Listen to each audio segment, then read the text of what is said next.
dalam ruangan ini tidak ada perbedaan antara malam dan siang.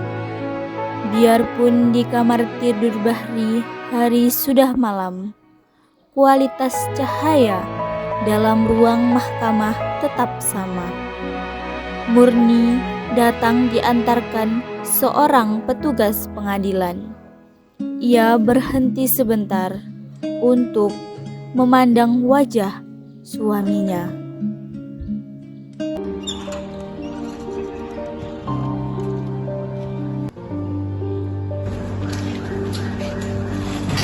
Nyonya Murni, silakan duduk. Murni sayang. Nyonya, ada sedikit pengakuan yang ingin didengarkan oleh majelis hakim yang mulia. Kami mengetahui bahwa Nyonya dulu adalah kekasih Kapten Anwar, tapi orang yang mencintai Nyonya bukan dia satu-satunya. Ada lagi yang lain, yaitu Mayor Bahri, suami Nyonya, yang saat ini juga sangat mencintai Nyonya. Kemudian Kapten Anwar dijatuhi hukuman mati di pengadilan negeri. Dan pemimpin pengadilan itu sendiri adalah Mayor Bahri, suaminya. Di sini saya hanya ingin mengajukan beberapa pertanyaan. Harap Nyonya jawab dengan jujur dan tunjukkan kepada majelis hakim yang mulia. Sudah berapa tahun Nyonya berumah tangga dengan Mayor Bahri? Lebih dari 30 tahun. Waktu yang cukup panjang untuk mengenali pribadi seseorang. Menurut Nyonya, apakah mungkin seorang Mayor Bahri membunuh sahabat karibnya, yaitu Kapten Anwar, hanya untuk menikahi Nyonya? Cobalah Nyonya renungkan. Saya tidak perlu merenungkannya. Saya kenal sifat suami saya. Suami saya seorang prajurit yang setia, berjuang. Tidak, dia bukan pembunuh. Tolong sampaikan dengan lebih jelas kepada majelis hakim yang mulia. Suami saya tidak membunuh Anwar karena ingin menikah dengan saya. Terima kasih Nyonya. Untuk sekarang sekian dulu yang mulia. Saudara penuntut umum, giliran saudara.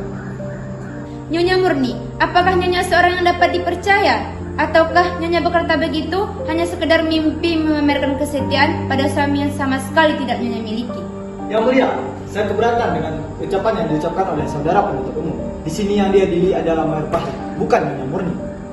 Maaf Yang Mulia, saudara pembela terlalu terburu nafsu. Saya belum selesai bicara. Saya tidak mengadili, saya hanya membuat satu simpulan. Teruskan saudara penuntut umum. Setelah saudara meninggal, berapa bulan kemudian Nyonya menikah dengan saudara Bahri? Ayolah Nyonya Murni, menurut keterangan yang kami peroleh, Nyonya sangat cinta pada saudara Anwar. Apa betul? Begitu cinta padanya, hingga lamaran saudara Bahri yang pangkatnya lebih tinggi dari saudara Anwar, Nyonya tolak. Saya tidak tahu pasti, meskipun kepastian ini tidak penting, dalam bermesraan dengan saudara Anwar, tidak akan begitu aneh jika Nyonya dan saudara Anwar bersimpati untuk hidup semati. Itu biasa. Memang begitu biasanya anak muda yang sedang bercinta. Lalu dia meninggal. Berapa bulan kemudian Nyonya menikah dengan saudara Bahri? 2 bulan. Keras sedikit. 2 bulan. 2 bulan. Hebat sekali kesetiaan Nyonya kepada saudara Anwar.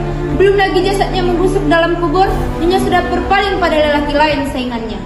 Perempuan apa Nyonya sebetulnya yang mudah pindah dari satu lelaki ke lelaki yang lain? Penjual mulut manis? Pendusta? Atau pembohong? Saya keberatan atas pertanyaan-pertanyaan yang diajukan saudara penuntut umum. Saya tidak memojokkan siapa-siapa. Itu adalah prasangka saudara. Di sini, Saudara-saudara bicara melalui hakim. Maaf yang mulia. Saudara penuntut umum, teruskan. untuk sementara sekian dulu Yang Mulia. Saudara pembela, silahkan. Nyonya Murni, kata Nyonya menikah setelah 2 bulan kekasih Nyonya meninggal. Memang Nyonya, masyarakat cenderung bertanya, bagaimana bisa seorang gadis yang sangat mencintai kekasihnya menikah dengan waktu yang begitu singkat? Masyarakat cenderung akan menghukum Nyonya, tapi Nyonya berhak membela diri.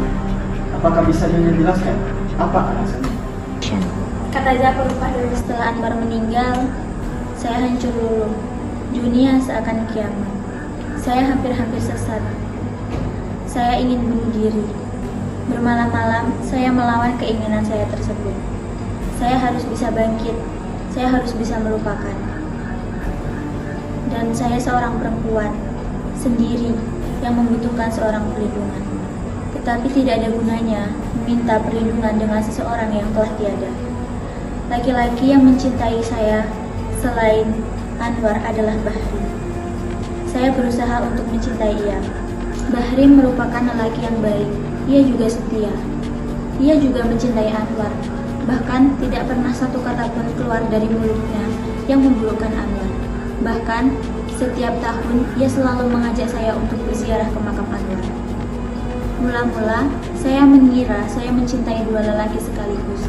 Ternyata saya mencintai seorang Bahri. Lalu, di mana tempat Anwar? Kami berdua mencintai Anwar sebagai kenangan. Terima kasih. Masih ada saudara penuntut umum? Ya Yang Mulia. Nyonya Murni, apakah saudara Bahri membahagiakan Nyonya? Ia berusaha membahagiakan saya, dan saya memang bahagia. Nyonya dusta. Bagaimana tidak? Baru tadi pagi Nyonya mengeluh pada suami Nyonya. Nyonya menuntut saat-saat yang dapat menjadikan kenangan, karena suami Nyonya tidak memberikan waktu yang menjadi haknya. Karena suami Nyonya adalah seorang yang tidak kenal cinta sejati, yang mengambil Nyonya karena nafsu semata. Oh, Tuhan mendengarkan sesuatu yang tidak ditunjukkan untuk kalian. Itu tidak menjadi soal. Di sini tidak ada rahasia. Bukan karena percakapan ini percakapan rahasia.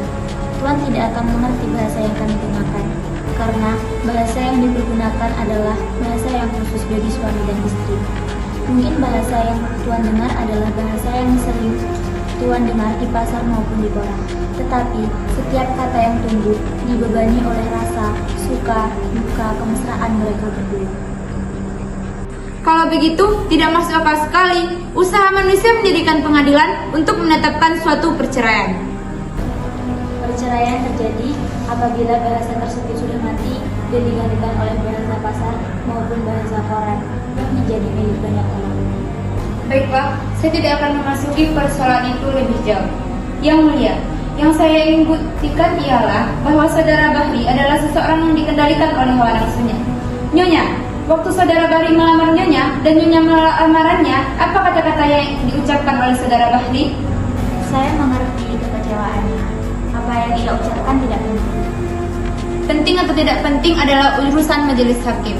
Apa katanya? Saya sudah lupa. Ayolah Nyonya, Nyonya tidak lupa. Yang Mulia, apa boleh saya mengatakan sesuatu pada istri saya? Silakan. Katakan sebenarnya murni, hanya kebenaran yang bisa menyelamatkan saya. Ia berkata, persoalannya sekarang sudah jelas. Apa yang menjadi niatan tertuduh waktu menjatuhkan hukuman mati sudah jelas. Ia ingin membunuh saksi yang merupakan saingan baginya. Bapak Hakim yang mulia, apakah boleh saya mengajukan sebuah barang bukti? Saya kira tidak perlu lagi. Yang mulia, apapun keputusan yang mulia jatuhkan, satu hal yang harus pasti. Keputusan itu harus berdasarkan dengan kebenaran. Dunia sudah terlalu syarat dengan berbagai macam prasangka. Baik, silakan. Surat ini ditulis pada malam setelah tertuduh menyampaikan lamarannya kepada saudara Murni. Surat ini dikirimkan kepada saudara Murni dengan bantuan seorang prajurit. Namun prajurit itu terbunuh dan surat itu tidak sampai di tangan Murni. Dan surat itu ada di tangan saya. Saya harap yang mulia sudi untuk membacakannya.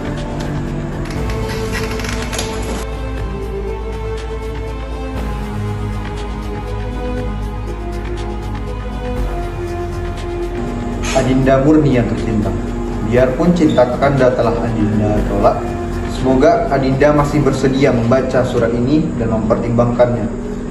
Permohonan Kakanda. Kakanda minta maaf atas ucapan yang Kakanda lontarkan di hadapan Adinda. Kakanda begitu kecewa dan sedih, hingga Kakanda kehilangan kendali atas diri Kakanda. Lalu Kakanda berkata, kalau begitu tidak ada jalan lain. Salah satu di antara kami, saya atau Anwar harus mati. Kakanda menyesal sedalam-dalamnya atas ucapan itu. Kakanda malu. Kakanda kini ingin bicara dari lubuk hati Kakanda. Adinda bebas menentukan pilihan. Jika Adinda memutuskan untuk memilih Anwar, maka Kakanda akan mengucapkan syukur dan berdoa pada Tuhan supaya kalian bahagia.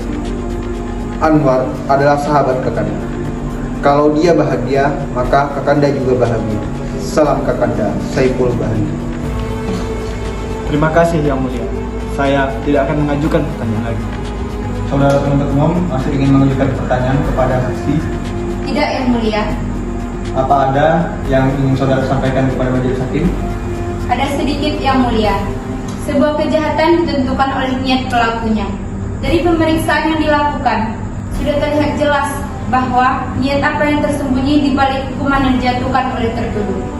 Biarpun saudara Bahri mengatakan ia melakukan demi Tuhan, bangsa dan negara, niatnya sebenarnya untuk menyingkirkan saingannya. Dengan demikian, dia bukan orang yang menjalankan tugasnya, tapi dia harus dinyatakan sebagai seorang pembunuh. Terima kasih.